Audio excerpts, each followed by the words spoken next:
So I'll just kick it off right now with Utah Tech. I'm super worried about them. I think we're gonna lose like 24-7. So no, I'm just Especially in kidding. the opener. Such a tough game to be in right out of the gate.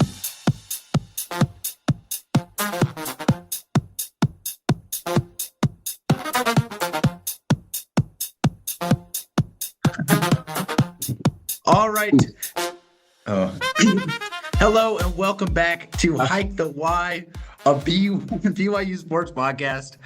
And you might be wondering, why hasn't Hike the Y posted a podcast in over 2.5 weeks? And it's because our boy Nate here has Oh, decided that him getting married in just a week and a half now is more important than the Hike the Y podcast, which I personally do not condone. He figured right. But huge congratulations, Nate, to getting married. Just wanted to shout it out on the pod. Nate is a true example of one and done here at BYU. Just getting it done right away. But anyway, congratulations, Nate. hey, Huge accomplishment. hey, thanks guys. Sorry Yes, about the sir. podcast. I need to tell my fiance that my number one priority is gonna be the podcast from now on. I'll never miss a day ever again. Not Thank you. on for the good of you and anybody listening, don't say that. This is not real Awesome. advice. Please don't take it. All right. Well, we are super excited about the podcast today.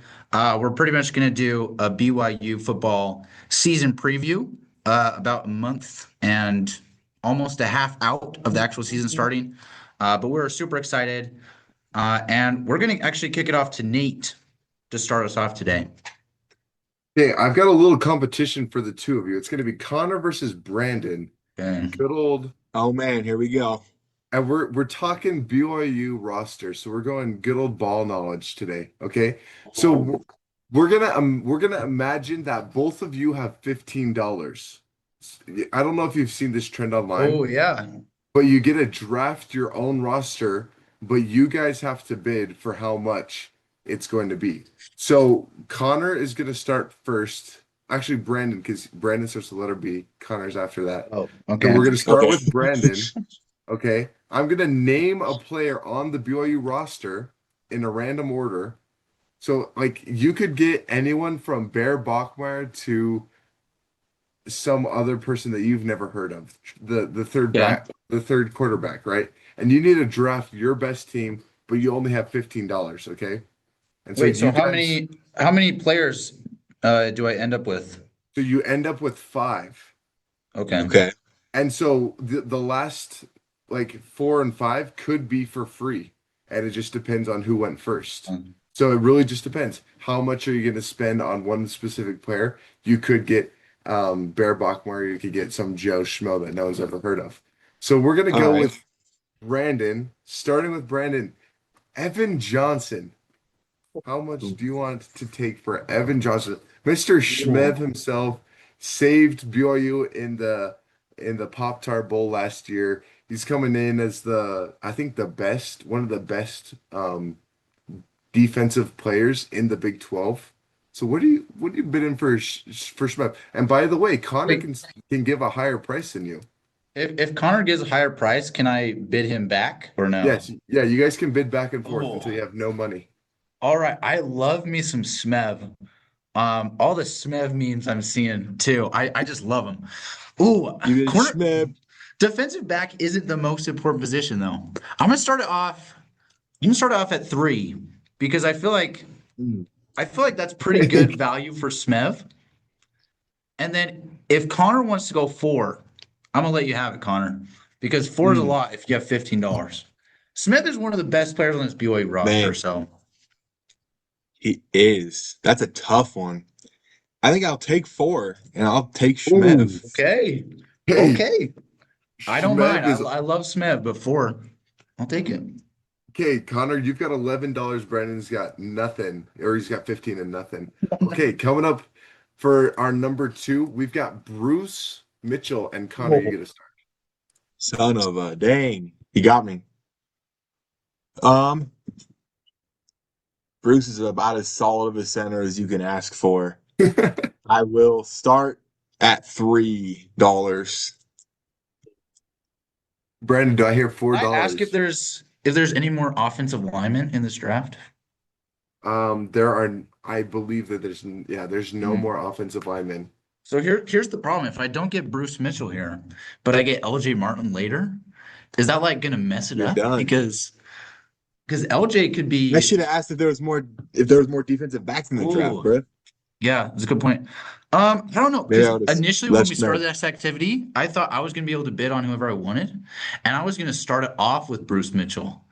Just because I was Oh, like, oh, Bruce is like a good player, and I feel like Connor's gonna go for him. Connor, I'm gonna let you have him for three because I feel like my advantage of still having all this money you when still Bear have all the money in all the Bachmeyer, spots, LJ yeah. Martin rolls around. I'm gonna take that. Okay, Bet. Bruce Mitchell could be an All-American this year, though, so I feel like that's a good value Very for well three. could be. okay, Brendan, it is your turn. We have Walker Lyons, the tight Ooh. end. Oof. I'm really excited about. I'm trying to find his name because I don't want to mess it up. Walker Lyons, but then also Roger Salapega, the backup tight end for BYU. I feel like it's going to be a really good 1-2 punch. I feel like I can get him at two here. Actually, ooh, maybe I'll go one. Oh, he's gonna I'm gonna get go one. one here because I feel like I'm trying to play the mind games now with you, Connor. Because if I go one, if you go two, you only have I got $6 Schmev left. and Bruce, bro. I got Schmev and Bruce. You don't need to play no mind games. I'll let you have Walker Lyons at one, I bro. get him for one. I I'll get let you Walker have him for Lyons for one. one. Okay. I'm liking this draft so far. Okay, so It's really hard to have a bad draft with all these great BYU players, With this though, BYU to be team, it's honest. really hard, yeah. yeah, it is hard. Okay, we're coming up. We're gonna start with Connor, and we have Legend Glasker. Okay. Mm. Hmm. So I'm gonna test the Legend. waters here. Let's see what Brandon's trying to plan here. I'm just gonna go Legend Glass. I'm gonna go $1. I'm gonna let you have him for one because Okay, I feel like there's no way we're not getting another wide receiver on this board that's better than Legend Glasgow. probably, There's but no way he's throwing out Legend Glasgow as the one wide receiver. And True. you only have two spots that'd left, be so fun. I feel like I'm in a good position. I mean, he could Hey, be how a much good money do player. I He have left hasn't. though, Nate? What's up? How much money do I have left? You have $7, Okay, and two and spots. and Bet. Brandon's sitting at 14 right now. Okay, Cool. this end game's about to go crazy. Okay, Brandon, it's your turn. I'm getting Bear, Keanu baby. Tanuvasa. Oh. Oof. Mm. Ooh, I'm trying to figure out the lowest I can go without Connor bidding me here. I'm gonna go three for Keanu Tanavasa. And if You you can want him for have, bro. four, oh, You okay. got it. You I'm got it. excited. Keanu Tanavasa finally found his way after playing for Utah for a couple years, and he is showing out for BYU. So very happy to have him on my team. Okay, we're back to Connor. We have Bear Bachmeyer. Oosh. Gotta pair up Bear and Bruce, bro. I gotta go like five. I gotta just get the I mean, this quarterback and is the center combo. It's a done. I was a center, and when you have the quarterback, you vibe differently as a center. I can imagine it's the same for the quarterback. When you've got the center that you want, it's a done deal for me at five. Ooh, I'm gonna raise you up because I'm getting Bear Bachmeyer. I think he's one of the best quarterbacks, not just in the Big 12, but He can also in just the take me nation. out, bro. He can just take me out. Are you gonna go to Oh, six? if I go six, Then I'll go you could seven and still use go to my seven. pot. Yeah, But if I go seven, then I get him for seven. I'm gonna go six. I'm gonna let Connor see if he wants him for seven here. I want him for seven, bro. I'll take my last player for free, whoever it is, and try to win All right, out. I'm gonna go eight. I'll take Bear for eight. I still got Dang money. it, bro. He's not gonna be Dang, as good without Bruce under center, bro. Bear Bachmeyer goes to Brandon. Okay, we we were just on Connor, right? I think, yeah. Yeah, I have three Okay, dollars left. I don't know how much Connor has. yeah, we have I three have more. $7. Uh, Two Okay, spots, so $7. Brandon's got eight, Connor's got seven. We're going LJ Martin, going two excellent players back to back, both with similar oh, money. Connor can get it for seven. Brandon has the advantage and could get it for eight. I don't have eight. I got three. Oh, you've got Spent three? eight on Bear, bro. He spent eight on Bear. My bad. My bad. Okay, okay. Brandon's got three. Excuse Wait, me. who's starting it off? Connor Connor? does. No, Oh, wait. this one's to Brandon. Oh, okay, Brandon, you No, start. because I Brandon started. starts. Oh, yeah, you're right. Hmm. Here's the thing. I feel like mostly running backs are pretty overrated, where it's like it's mostly your offensive line and your offensive scheme. But LJ is one of those running backs that is Yak, purely bro. could be Yards even after contact. underrated, and he's potentially going to be the offensive player of the year in the Big 12 for the second time in a row. I got $3 left, and I gotta put it all in. I'm all in on LJ Martin. Dang. That's awesome. That's unfortunate because I'm gonna go four and grab LJ Martin.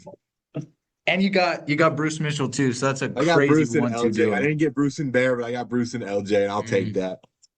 it's Hey, good. the table is a little bit more even. Connor's got three. Brandon's got three.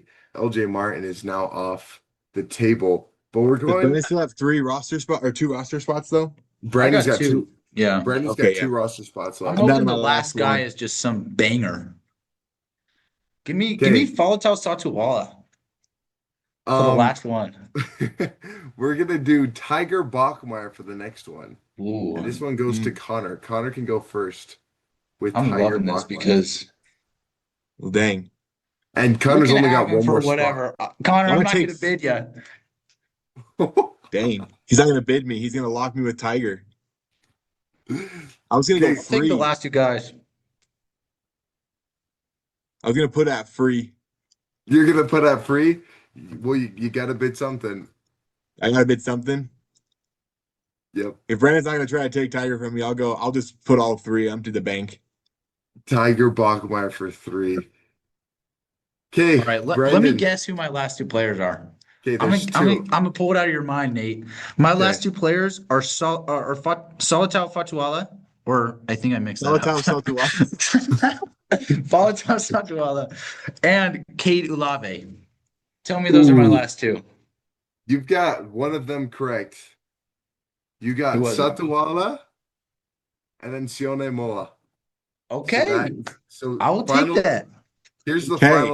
final roster. Connor got Shmev, Bruce Mitchell, Legend Glasker, LJ Martin, and Tiger Bachmeyer. And Brandon gets Walker, Tanuvasa, Satawala, Moa, and Bear Bachmeyer. So final rosters. To be 100% honest, I feel like all of these were a really good grab. I feel like none of these were like, like it's just hard to only get 10 players and have only $15. So I was impressed by both of you, but I think if I had to choose, ooh, one team, I would have to go with probably Brandon's roster. I'll be That's fair. 100% for real. Having Walker Lyons, Bear And Bear Bachmeyer, Bachmiller, bro. Yeah. Moa, Home and field advantage. Satawala and Tanuvasa, I feel like Brandon's got an advantage just because they're going to have so many more threats when it comes to offense and defense. Connor does have a good defense and offense, but you don't have like a quarterback. You got a pretty good wide receiver, good running back, two wide receivers actually, right? Isn't Yes, Legend sir. and Tiger? But who's gonna throw the ball? You want to get Bruce under center or Shmev under center? Well, I gotta go with Two-way Brandon. Schmev, bro. Two-way Schmev. Put Smev Nah. under center. I See what respect it. happens. I I'm respect loving it. my last two picks I got for free too, because Satawala is one of the best defensive players in the Big 12, if not, well, maybe I shouldn't say that. But He Sione almost Moa said is it. also pretty underrated at running back. He could be a starter somewhere else. So I'm like Mhm. that. Alrighty. And then before we kick off into our BYU season preview, just to celebrate and marinate Nate's upcoming marriage a little bit, I wanted to play a game called Married or Nah, which is I'm going to take BYU players from the football team and I am going to, well, that's pretty much it. I'm going to take a player and then you're going to have to guess, are they married or not? And Okay. we'll see who can get more right. All right. Interesting. Player number one, Raider DeMooney. Is he married? Yes. Okay. Connor with a very confident yes. If he's not, then I could be wrong, but it feels like he is. I'll be 100% for real. I feel like we would know if Raider Demooney had someone like because here's what I'm thinking. Do you guys know Wall from In the wall. last year's roster? Center Yeah. wall, yeah. Wall's wife would come to, or I think fiance at the time. She would come to every single game, and she had like this massive jersey on, and it said Wall on the back, and then it said like, in the front like you can't get past my wall. And she was like posting nonstop that like her fiance was on the football team. So I just got to say no on this one. Like my reasoning's bad, so I'm probably wrong. You're Connor's probably probably gonna right. get Watch so out. mad. Watch out. Connor guess the point on this one. Raider Demooney is married, which Let's I didn't know. go. I probably guessed no too. But yeah, congratulations to Raider Demooney. All right, player number two, one of the transfers, Cade Ulave Oh, From Oregon, right? from wow. Cal, or Who's from yeah, Cal? I think it's Cal. I I'd say yes. Yes, okay. want to say, I'm gonna say he's not. Connor's on fire. Connor just knows. I Cade don't Ulave is know not these married. things. Not married. It's an uneducated guess. Yeah, maybe he can find his partner here at BYU. Who knows? If ever there was a place to find somebody, Yeah. it'd be Provo. Right, All Nate? right. Our next player is JoJo Phillips. Is JoJo married? I'm like 90% sure yes. Really? Okay. I'm gonna I'm say yes. confused. What makes you 90% sure he's married? Yeah, he's married. I'm like 100% sure. 100%.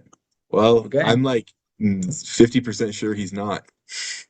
That's good enough for me to guess he's not. JoJo Phillips, I'm gonna make sure just because someone was very confident in their answer. 100% But confident. JoJo Phillips, wait, is he? No, I spelled it wrong. JoJo Phillips is not married. At least to my best knowledge, JoJo Phillips is not married. JoJo, if you're listening to this podcast and you're married, I'm so sorry. But Nate, I'm not sure where that 100% came from because he's not married. Nate was looking at his socials. That was my thing. My confession is that I don't look at like a lot of athletes like personal social media, like their Yeah. lives, like they post with people. I don't ever see them usually. So I'm like, if Nate, that was why I was like not sure because Nate is really in like he's more on top of that than I am.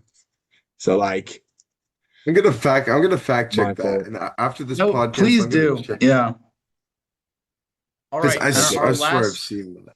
our last guy, Tiger Bachmeyer. Is Ooh. Tiger Bachmeyer, the older brother of Bear Bachmeyer, married? Has he sealed the deal? Is Are you he? checking, Nate? It looks like you're checking your phone from. Hands on the head, hands up. Mm, my knee-jerk reaction is no. I say no too.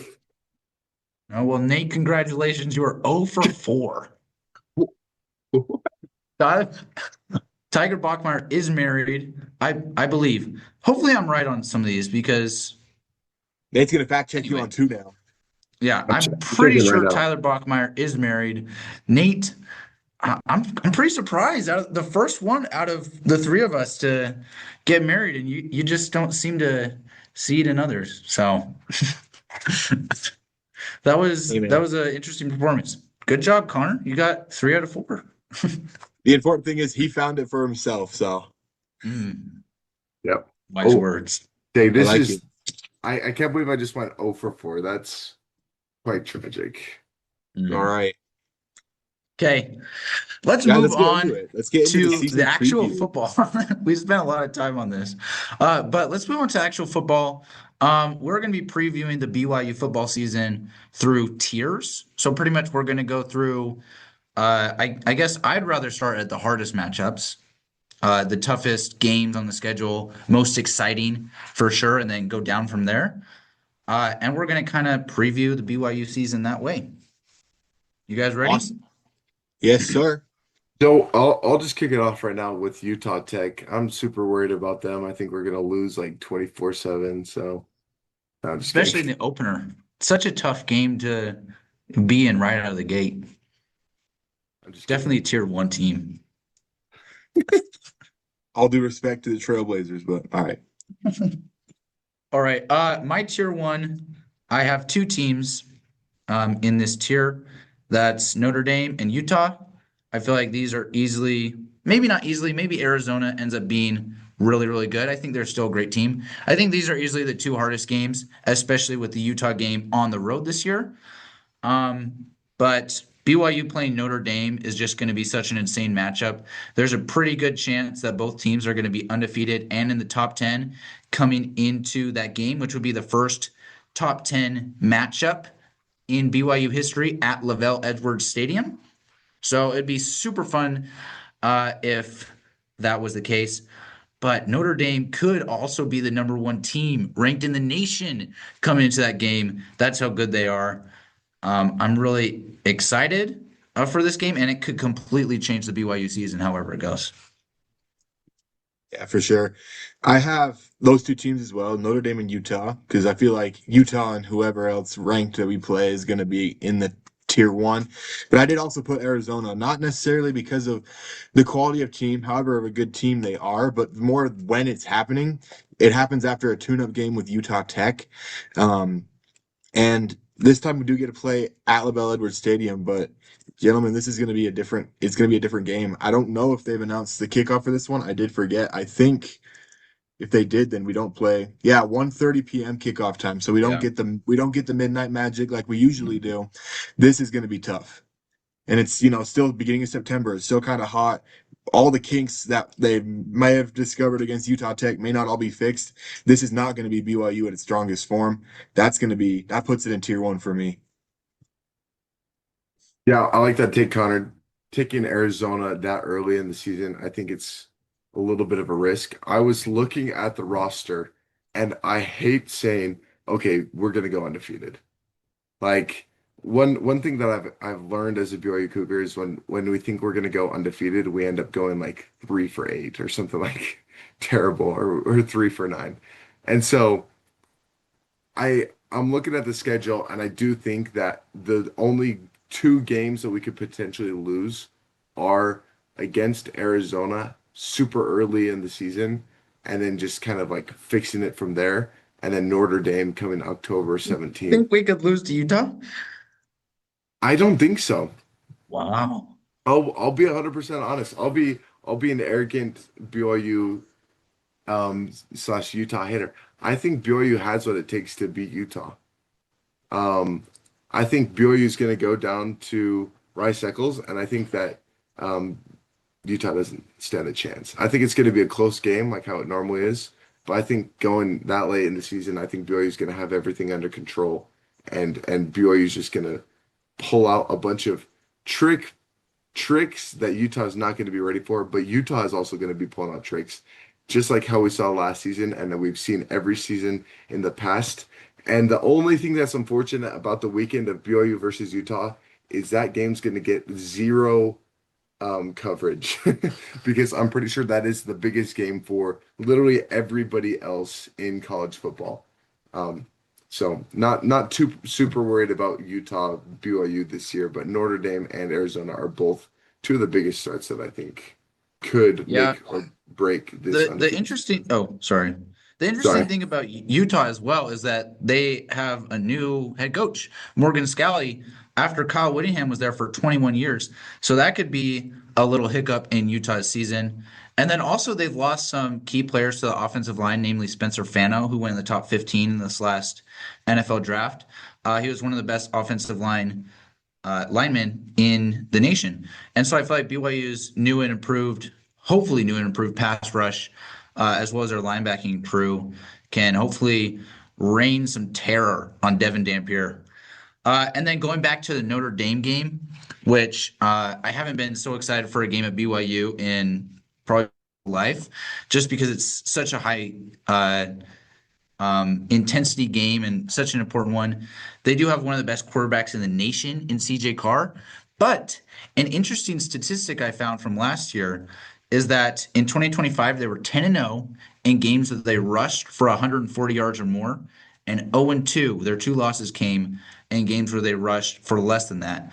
And they lost their two best running backs, Jeremiah Love, oh, and I better find his name, and Jadarian Price, both to the NFL this last season. They were both phenomenal running backs, both picked in the first round, I believe.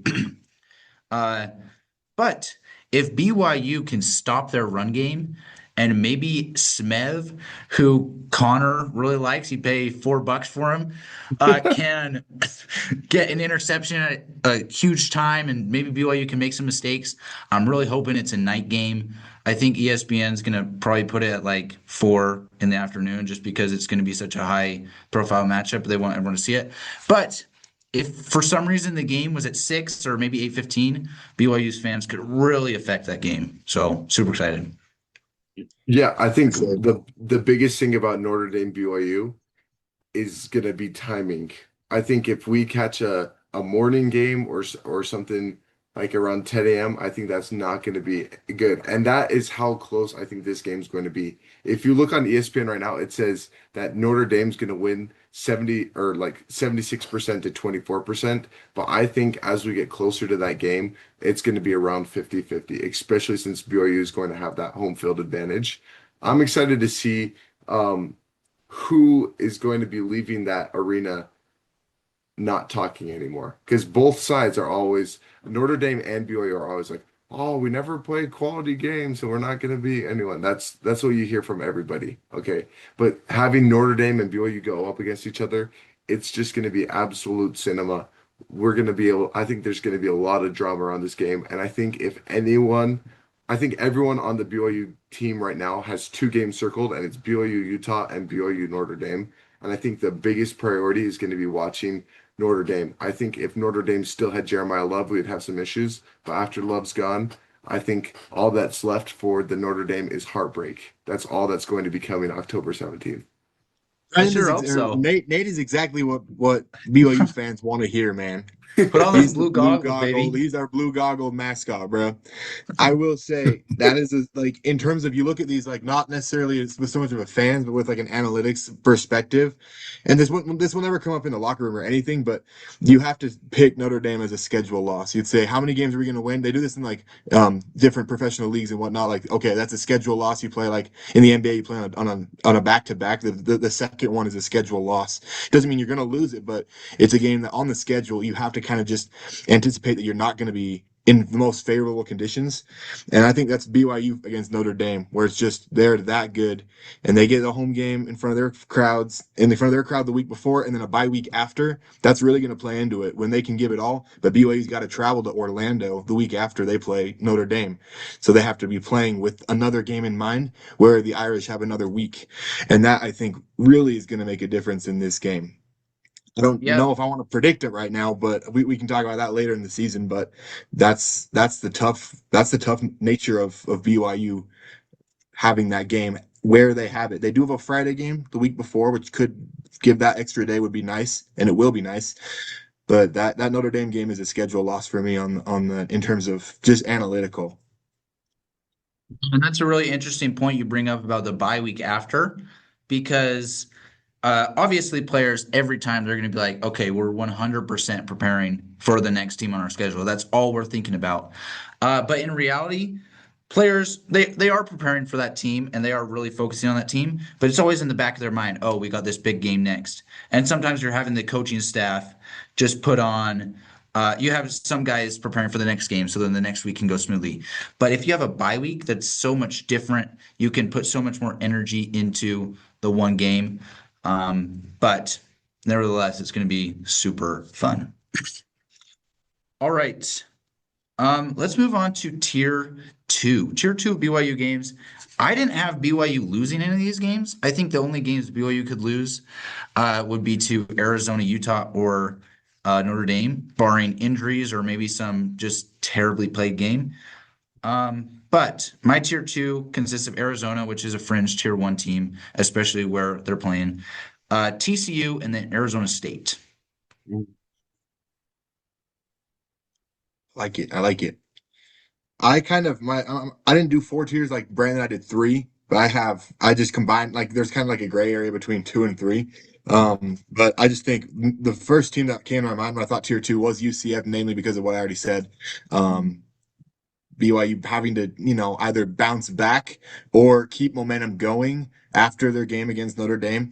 Those games before and after bigger games matter just as much, if not more, because you can't, if you lose a game, you can't lose to the same team twice. You can't get in your own head starting with Notre Dame and then continuing it to that trip to Central Florida. But I think that's definitely one that I put on the tier two. And then also teams like TCU, Kansas, Baylor, Arizona State, teams that could give you a hard time for no reason on a random Saturday in October. You're like, I wasn't planning on this one, but it's going to be a lot tighter than we think. These teams are really good. Big 12 is great because it's a volatile conference, and so I really like that. It makes the conference better, but it also makes any team can beat any team on a given day. And BYU definitely can't have their guard down for any of the games, but these tier two teams are like who people would pick as upset alerts. Mhm. Yeah. Yeah, and I think we just don't know what the full potential of TCU is going to be until the season actually starts. Because I could see them being a team that just rises above all expectations and does phenomenally. I can also see them falling apart. They just got a new offensive coordinator and a new quarterback. Their offense is going to be a whole brand new beast. And so we're going to see that in their opener against North Carolina. And so we're going to see in the next couple of weeks if they're actually a contender for this tier two. But I do like them in that tier two spot because if BYU doesn't show up to that game, it could be an upset, like what Connor said. It reminds me of the Kansas game that BYU had a couple of years ago, where just a couple of dumb plays changed the rest of the game, and then losing to a team that just had the vigor. So I'm really excited to see what this TCU team becomes, and I'm going to be cheering them on the whole season. But when they come with the Cougars on the schedule, I'm going to be pulling for the Cougars, of course, but do not count TCU out. Yeah, TCU could be a super scary team, especially because BYU plays them. It's pretty much their first conference game. They do play Arizona in week 2, but it's their first conference game before going on the whole conference run. And it's at TCU. TCU's been a historically good team. They have a solid offense. They have a solid defense. So BYU is going to need to lock in if they want to win that game. Uh, and then I liked your point about UCF, Connor. UCF hasn't been great the last couple of seasons, but they're kind of revamped. They have a new quarterback from JMU. JMU made the college football playoff last year. So I think UCF's trying to kind of turn themselves around. And I've seen a lot of stuff that's like UCF could be the sleeper team in the Big 12, like Arizona State was 2 years ago when they went to the college football playoff. So UCF could be scary. Arizona State is one that I'm looking forward to, though, because they were the ones that kind of knocked us out of the Big 12 championship race 2 years ago. And I would love to get some revenge against the Sun Devils. So super excited for that. Do you guys have anything else you want to talk about with that tier two? That's good. I'm good. I do have an honorable mention. I would put them in a tier three, but I would say Iowa State, if it was at Really? Iowa State. But the only problem is it's going to be 8-15 in Provo this year, and so I just don't see them as a tier two. 8-15 in Provo, and after what happened this last season, it's just not looking good for Iowa State. I definitely have them fall in tier three, but I would give them an honorable mention. Yeah, Iowa State's an interesting team just because we really don't know what their ceiling could be, just because they have such a different team. Their head coach left. They had, I think, over 50 people enter the transfer portal. But they could be a good team. I am excited for that game. It's a night game at Lavelle Edwards Stadium. BYU put up 41 on Iowa State on the road last year. I feel like they could beat that this year at Lavelle Edwards, but we'll see. Should be a fun game. Which against Iowa State was probably one of the craziest games that happened last season, next to, I Yeah. believe, Arizona. Good old Yeah. cardiac cougs, bruh. Oh yeah. Cardiac Relive the heart Cougs. attacks. I'm pretty sure one of our first podcast episodes was after the Iowa State game. I think it was maybe our very first one. I think someone's gonna have to let us know in the comment section, but I'm pretty sure. Nate said, I'm not going back and looking that up. I'm Ain't no not way. looking at that. I think it was because I went back and listened to it a while ago. I'm pretty sure it was. Anyway, we're down to just a couple minutes left in our Zoom meeting. Let's just go to teams that we want to talk about. Which teams you excited for? You think BYU is just going to absolutely destroy? We did talk about Utah Tech. Should be a fun one. Hopefully, we can get all the backups in by the second quarter. But one that I'm a little bit excited for, Baylor. They have a new quarterback, DJ Lagway, and that game Yes, is going to sir. be at home. DJ Lagway, one of the most talented quarterbacks in college football, also one of the most, oh, what's the word? You never know what you're going to get in a way. He could Versatile. throw 5 picks, he could throw 5 touchdowns. So that could be a sleeper game where BYU, the last 3 games of this year, BYU is Kansas, Cincinnati, and Baylor. Not in that order. Baylor comes first. But their hardest part of the schedule is behind them. BYU could let their guard down a little bit. And I think Baylor's a team that could kind of knock the socks off BYU if they're not careful. But I do want to point out one thing. I think that this schedule, for some people, would say that it's a very bad and unfortunate schedule for these BYU Cougars. But I think it's going to be the best possible schedule that we could have gotten in the game orders that we got. Having Arizona as our second game in the second week of September, I think that's just going to get the fire underneath them, and they're going to continue on a high for a couple of games. Once they got a couple of games under their belt, I think they're going to have a high all the way until they play Notre Dame. And if they get a win Interesting against way to Notre put it Dame, there, Nate. what's up? They're gonna get high and then they're gonna go on a run. A high. Hopefully they don't They're get gonna, high and then go for a drive. they're gonna take off. Yeah, they're gonna take off, and beating Arizona is gonna lead into potentially beating Notre Dame, and a loss or a win against Notre Dame can easily be offset by a win against Utah in the next couple of weeks, and then having 3 more games left on the schedule, potentially going to the Big 12 tournament. I think that this schedule is going to keep BYU on their toes. I hate the seasons where it's a slow start and then you have 4 hard games in a row. I like how they're kind of spread out.